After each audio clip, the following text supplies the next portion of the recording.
É isso aí, nação. Vamos para as últimas informações e notícias do Flamengo. Eu gostaria que você participasse aqui do nosso canal. Primeiramente, já deixando seu palpite para a grande final da Copa do Brasil. O Flamengo precisa de uma vitória. Uma vitória simples de 1-0 leva a decisão para os pênaltis. E para ser campeão direto, precisa vencer por 2 gols de diferença. Vamos analisar nesse momento a imprensa esportiva, a imprensa paulista falando sobre essa decisão. Vamos ver qual é o pensamento, qual é a expectativa para essa grande final. Eu gostaria da sua participação, você como torcedor do Flamengo. Mas antes, quero passar uma informação importante para vocês. É que o Landim fez uma reunião, com a comissão do Flamengo e decidiram por não dar a continuidade com o técnico Sampaoli. Agora cabe a final decisão, seria em demiti-lo após a final da Copa do Brasil ou após o final da temporada 2023. Mas, pela pressão da torcida, do jeito que está, é bem capaz de vermos após a final da Copa do Brasil o Flamengo demitindo o técnico Jorge Sampaoli. Vamos ver o que vai acontecer. Provavelmente ele deve continuar aí até o final da Copa do Brasil e aí depois vamos ver qual vai ser o caminho do técnico Jorge Sampaoli. Eu gostaria da sua opinião para você, quem deve ser o novo técnico do Flamengo caso o Sampaoli já saia depois da decisão da Copa do Brasil. Escreva nos comentários, deixa a sua opinião. Vamos pro vídeo de hoje, vou deixar os créditos ao canal da ESPN, link na descrição. Como créditos, vamos para as notícias do Flamengo. O Flamengo ganharia muito, falando assim, olha aqui nosso quinteto de 2019 aí, segura. Mas é a chance que o Flamengo tem. Mas tem que ver a entrega desses jogadores. É o que o Eugênio, agora que o Rafa estava falando, eu já estava pensando aqui. Eu falei, esse quinteto, desses 5, quem tem a obrigação de recompor? Quem ajuda recompondo? Porque a gente está falando de um São Paulo que, jogando no Morumbi, também tem um baita aproveitamento.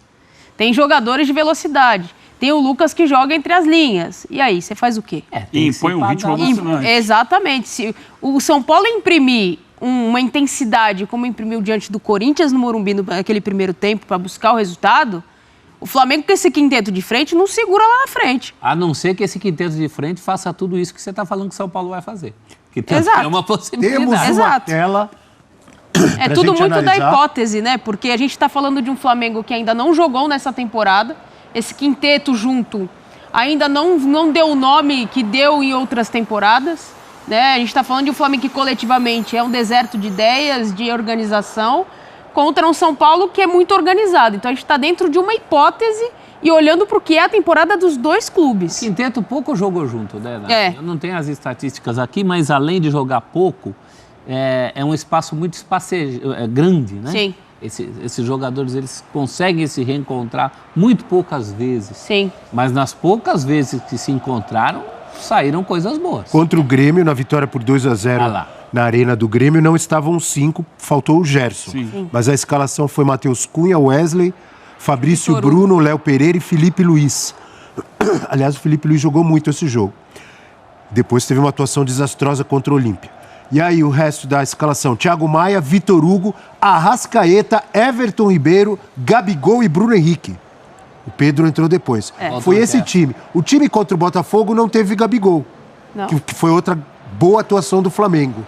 Contra o Botafogo não teve Gabigol. Nem Arrascaeta, porque já estava machucado. E nem Arrascaeta, porque estava machucado, bem lembrado. E a característica de jogo do São Paulo é diferente da característica de jogo do Grêmio. Não dá pra gente pautar só também nesse quesito. Mas, quando a gente olha para um Flamengo que pouco funcionou na temporada, tem que se apegar a esses jogos, independente da formação. Passa muito pela entrega dos jogadores, marcação um pouco mais ligada desde o começo, em marcação lá no bloco alto, tem tudo isso. O time contra o Botafogo é, sem dúvida, o mais consistente dos últimos times do Flamengo, Tanto que tem esse estranhamento de por que ele não repetiu, Agora, a necessidade do Flamengo nesse jogo único, que vale uma taça, eu acho que é se impor, eu acho que é ser mais faceiro, no sentido daqueles que gostam de um futebol mais...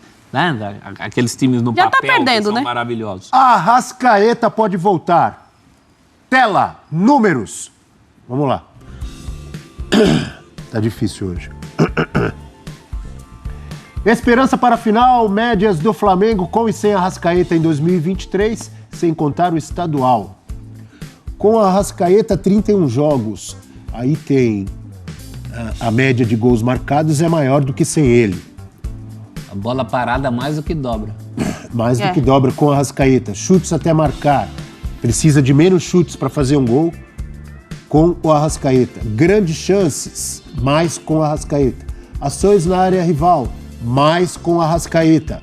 Aproveitamento com o Arrascaeta, amigo Rafael Marques, com o Arrasca é de 65,6%. Sem o Arrascaeta, 40%. Os números comprovam, o Flamengo é muito melhor, mais perigoso, mais letal, a bola chega mais, tudo é mais com o uruguaio Arrascaeta, Rafael Marques.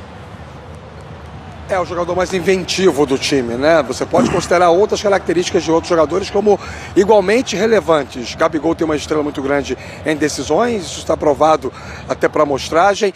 Bruno Henrique é o jogador mais fatal no drible, é difícil pegar em velocidade. Você tem a capacidade do Gerson de encontrar jogadores com passes mais longos e aproximação. Everton Ribeiro faz a movimentação tática muito inteligentemente, é que ele não atravessa uma fase técnica boa desde que foi sacrificado pelo Paulo Souza no primeiro semestre do ano passado e virou um lateral esquerdo. De lá para cá, nunca mais o Everton Ribeiro jogou o futebol que, inclusive, estava levando esse jogador à Copa do Mundo no Catar. Ele sai da lista de convocados do Tite, do radar do Tite, porque passa a jogar mal numa posição que não é dele. Dá para botar na conta do Paulo Souza essa situação toda envolvendo o Everton Ribeiro, mas em termos de criatividade, de fazer algo diferente que o adversário não espera, essa genialidade no time do Flamengo, quem mais tem ou tem em um nível mais elevado do que a grande média é o Arrascaeta. Agora, o ponto que o Eugênio traz é muito importante. A condição física dele não estará plena nessa decisão. Ele vai jogar por algumas questões. Primeiro, porque há uma liberação clínica para isso. Segundo, porque ele trabalhou em 3 turnos desde que se machucou, para poder estar condicionado a jogar esta decisão de Copa do Brasil. Terceiro, porque é uruguaio e, como tal, tem aquela característica da superação, da entrega, da dedicação, e ele precisa muito desse título. Se vocês fizerem um exercício rápido de memória, vocês vão lembrar que, recentemente, os jogadores do Flamengo, no geral, não têm se manifestado muito em redes sociais. Quem é a exceção? Arrascaeta. Sempre uma postagem convocando a torcida, enaltecendo o time, chamando a nação. E ele tem essa moral, ele tem esse tamanho perante o torcedor. A volta do Arrascaeta e o manto sagrado são os elementos que fazem o Flamengo ter alguma crença na possibilidade de título domingo no Morumbi. Abel. Posso estar errado, mas se eu entendi bem o que você falou, você não escalaria o Arrascaeta desde o início. Porque se você pede o time que venceu o Botafogo, esse time não tem Gabigol e nem Arrascaeta. Ou estou enganado? Eu escalaria o Arrascaeta desde o início, sim. Eu abriria mão do Gabigol. Abriria mão do Everton Ribeiro, abriria mão do Pedro. Como eu falei aqui essa semana, meu time teria, desse grupo aí, o Gerson, o Arrascaeta e o Bruno Henrique. E preencheria o meio de campo com jogadores mais competitivos. Vitor Hugo. Em primeiro lugar, Pulgar, que ficou fora, né? Teve dores musculares, ficou fora. Esse vai jogar. Pulgar. O Alan parece que não tem condições também, né? Devido àquela lesão no jogo contra o Atlético Paranaense. Não. Então, eu entraria com o Thiago Maia e Vitor Hugo no meio. Ou, quem sabe, até o menino Igor Jesus, que entrou na última partida, que dá consistência de marcação. O Flamengo precisa entender que terá pela frente um adversário que joga em casa, com muita intensidade, que vai propor, pelo menos nos primeiros 15, 20 minutos, um jogo louco de amassar, tentar amassar o Flamengo. Esse é o São Paulo quando joga no Morumbi e ele precisa estar pronto para responder a isso. E para tal, precisa ter um meio de campo competitivo no jogo. E acho que nas mãos ou nos pés de Arrascaeta e Bruno Henrique, contando com o apoio dos laterais Wesley e Ayrton Lucas, e com a chegada do Gerson pelo meio, o Flamengo tem potencial técnico gigantesco para conseguir, num contra-ataque, fazer o gol e depois ver como é que vai andar o jogo, que vai lhe abrir caminhos para tentar o título. Competição, é um jogo de competição. O talento, sim, na medida que ele não vá comprometer a competitividade da equipe. O que é mais fácil o Flamengo retomar, assim, nesse prazo curtíssimo? O seu talento ou a sua competitividade? A sua competitividade. Você acha? Acho. Eu acho difícil. Eu acho que esse grupo aí está devendo competitividade há muito tempo. E está devendo talento em função de não ter competitividade. Mas eu acho que o talento você... mas é mais fácil o talento. É mais inato. Eu acho que o talento natural, vem mais rápido, Celso? Não vem, Rafa? Vai. O talento é natural do jogador. Se ele estiver bem fisicamente, ele pode individualmente fazer a diferença. A competitividade depende, inclusive, de modelo de jogo. Coisa que o Sampaoli parece estar completamente perdido, porque ele consegue fazer variações em cima de um esquema tático durante uma partida e nenhuma delas funcionar. Contra o Goiás, por exemplo, a gente teve o Flamengo jogando no 4-2-2-2, depois jogando no 4-3-3, depois no 4-2-4, e nenhuma delas o Flamengo foi suficientemente capacitado, competente em campo. Competitividade. Temos divergências aqui. O Eugênio acha que é mais fácil e mais rápido o Flamengo recuperar a sua competitividade. Você acha que é mais fácil o Flamengo recuperar o seu talento. O Rafa também. Competitividade pede... As coisas andam juntas. Competitividade pede tempo, trabalho aplicado. O Flamengo não teve nada disso. Não vai ter agora. Tempo teve. Talvez não soube usar. Porque teve uma semana inteira. Mas perdeu tempo indo com o time para Goiás, com o Sampaoli para Goiás, para nada. Honestamente... Pra fazer um jogo horrível e empatar com o Goiás 0-0. Para mim, a competitividade... Sempre honestamente, Natália. A competitividade passa muito pela vontade. E eu não vejo vontade nesses atletas, pelo menos nos jogos que fez. Não tô discordando de vocês. Eu só quero entender. Esses caras vestem a camisa do Flamengo, recebem em dia, recebem bem, tem estádio lotado toda hora, tem centro de treinamento com tudo do bom e do melhor. E não tem vontade? Isso que eu tô ouvindo? Não é possível. Você vê isso aplicado Tem milhões de pessoas, de garotos querendo virar jogador. Você vê isso aplicado no jogo? Querendo vestir uma camisa como a do Flamengo. O cara joga no Flamengo. Recebe em dia, recebe bem, tá numa final para levantar uma taça com mais de 40 milhões de torcedores e não tem vontade? É isso que eu tô ouvindo? Você não tem que falar isso para mim, eu tô falando da vontade... Não é pra você. Então, tô falando da vontade em campo. A gente trouxe aqui na segunda-feira, com o Eugênio Leal, a movimentação do Flamengo quando tentava uma pressão em linha alta, como os jogadores andavam em campo. Isso para mim, a não movimentação, isso para mim não é vontade. Isso é falta de vontade, é falta de preparação física, é falta de organização do time, falta vontade. Abel, desculpa. Tem que mandar todo mundo embora, o cara precisa aprender a correr para marcar? Não é possível. Não, tem que ter preparo físico. Fora de casa, contra o adversário, você não pode depender de uma jogada que alguém tira da cachola o Flamengo de hoje e resolve. Porque você tem outros 90 minutos, ou outros 99 minutos, porque hoje em dia tem acréscimos grandes, para sustentar isso. E não se sustenta se não tiver competitividade. A vibração tem que ser outra. O jogo domingo vai ser brigado. Como todas as finais são. Então. É um jogo brigado. E mais... sob um calor de 38 graus, que é a expectativa de temperatura para São Paulo. Em São Paulo, não é no Maracanã, afinal. Para São Paulo. Mas assim, então você precisa ter jogadores preparados fisicamente para esse tipo de jogo. Claro, tudo bem, mas você imagina um Flamengo campeão competitivo? Mas tem que o Eugênio tira o Gabigol. E você? Eu não. A única coisa que eu faço é tirar o Pedro. Para acomodar os 5. Com você, Gabigol titular e Pedro fora. Sim. Natália Ferrão, a comentarista que sai da caixinha. Eu já tinha falado que eu tiraria o Gabi, não, é outra partida. Eu tiraria o Gabi. Rafael Marques, você tira Gabigol, você tira Pedro, jogam os dois, o que você faria? Eu tiro o Pedro. A prudência manda que você não tire de uma decisão um jogador que tem um histórico positivo em decisões, apesar de concordar plenamente o quanto ele vem matando o time, e não é de hoje, não. Eu iria com o quinteto, mas o Pulgar... e os 4 defensores, né? O Wesley, o Fabrício Bruno com o Léo Pereira e o Ayrton Lucas pela esquerda, porque o Felipe Luiz não está 100%. É uma discussão que pouca gente vem tendo, meu caro Abel Neto, não sei se temos tempo para isso. Matheus Cunha ou Rossi no gol? Gostei. O jogo de quarta-feira indica que o argentino está saindo na frente nessa briga, hein? Ele sai na frente como ele saiu para o cruzamento ali no jogo do Goiás. Todo atabalhoado. Socorro. Eu gostei muito do assunto que o Rafa trouxe aqui, mas a minha opinião, ela tá longe aí do que você colocou, porque para mim o goleiro tinha que ser o Santos. Oi? O Santos tá fora do... Não, você tá... Mas é o goleiro... Porque foi mal o Santos ano passado? Não foi mal, mas... Essa temporada foi bem? A sequência de fatos o afastou. Inclusive, no último domingo, ele sequer ficou no banco, né? Teve um problema familiar. Não, mas eu tô falando, ele não jogou no começo da temporada, o Mundial era ele. Supercopa era ele. Supercopa era ele. O problema foi ele. Mas não é o momento, né? O momento Rossi... Não agora. Eu tô dizendo, eu teria dado mais oportunidade para ele. Eu já tô apostando na mística. Eu vou na mística do 1 ao 11 no tempo que o jogo. Vai, professor. Você tá gostando do Matheus Cunha? Eu vou de Rossi. Foi bem o Matheus Cunha contra o São Paulo no gol? Mas eu disse isso. Eu só Você disse iria que eu não no Rossi? daria, eu iria de Rossi. O Rossi foi bem contra o Goiás, saiu bem do gol? Ele foi contratado pra quê? Ele tá sem ritmo de jogo. Ele foi contratado pra quê? Então, vai entrar no final sem Ele ritmo de jogo? Então, aí eu não... E eu vou na mística. Pode ir pros pênaltis. Ele é um goleiro com história. Exatamente. Mas já deveria ter entrado antes, então, não agora. Deveria um monte de coisa nesse Flamengo. Rossi é mais pegador de pênalti do que o Matheus Cunha. É muito mais pegador de pênalti. É um histórico de pegar Mas para chegar nos pênaltis tem que defender as bolas antes, hein? E pra defender tem que ser competitivo, mas olha só, o mínimo. O Flamengo faz...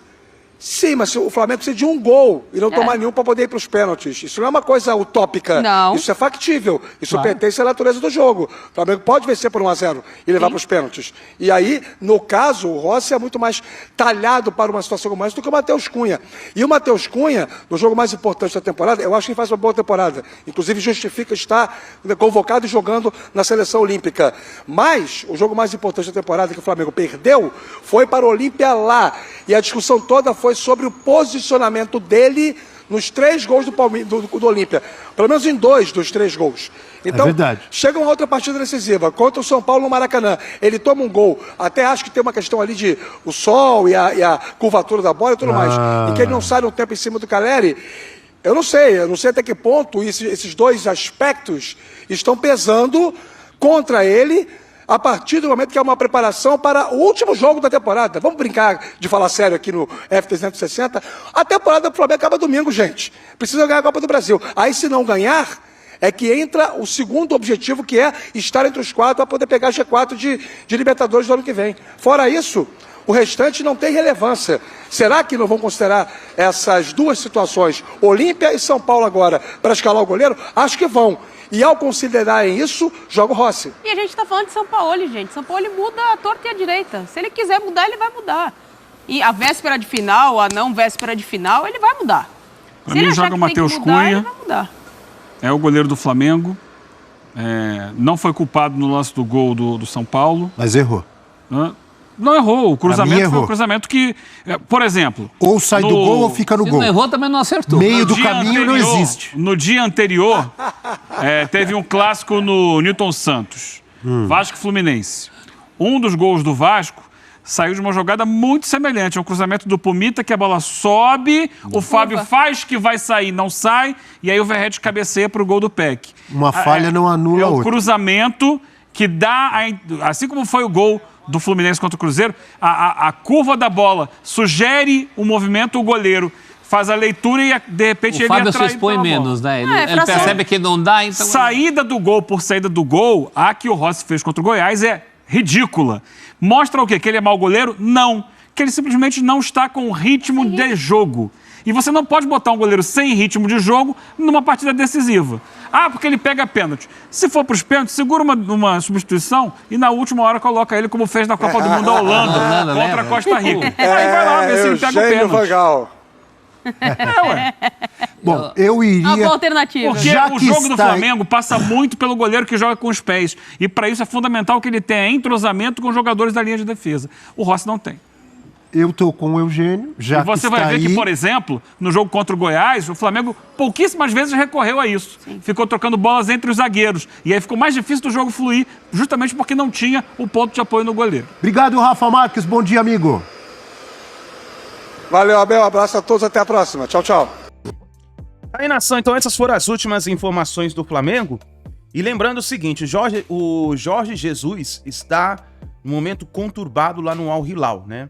Inclusive, saiu até na imprensa esportiva de lá, dizendo que existia uma possibilidade muito grande dele ser demitido. E por isso despertou novamente aquela fumaça, dizendo a possibilidade sobre a volta do Jorge Jesus. Mas temos que notificar o seguinte, é que a preferência do Landim é a contratação do técnico Tite, né? Inclusive, como eu falei para vocês no início do vídeo, já foi definido que o Sampaoli não vai continuar no Flamengo. Agora cabe a decisão se vai ser após o término da Copa do Brasil ou se vai ser no final da temporada, mas a preferência é a contratação do técnico Tite. Só que o Jorge Jesus saindo do Al Hilal, ficando disponível no mercado novamente, vai ter aquela pressão da maioria da torcida do Flamengo. Não todos, mas da maioria da torcida. Então, pode acontecer alguma pressão aí sobre o Landim, principalmente dos erros que ele cometeu no ano de 2023, de querer tentar fazer algum esforço para trazer o JJ. E aí, para você, Sampaoli saindo, quem deve ser o novo técnico do Flamengo? Escreva nos comentários, deixe a sua opinião. Lembrando que domingo, 4 da tarde, é a grande final da Copa do Brasil. Aproveite e escreva também nos comentários o seu palpite. Vamos ver qual é a decisão, qual é a opinião, da torcida do Mengão. É isso daí, nação. Deixa o like, se inscreva no canal e a gente se vê no próximo vídeo.